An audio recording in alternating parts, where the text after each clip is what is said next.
Let's suppose that you were able every night to dream any dream you wanted to dream.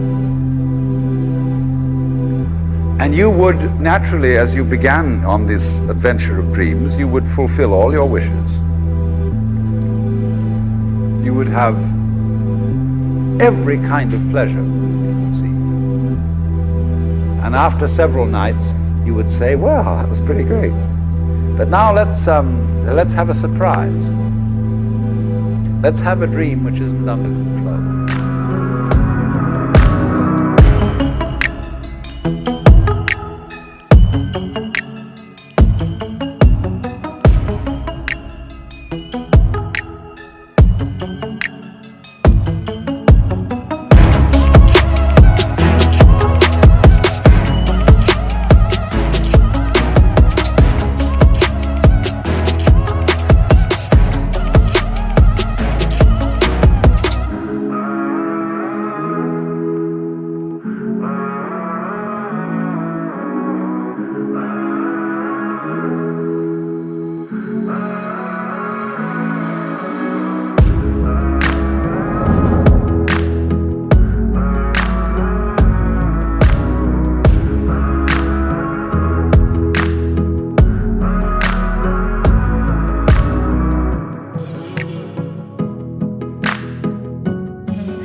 I tu by miałbyś w tym momencie skoczyć.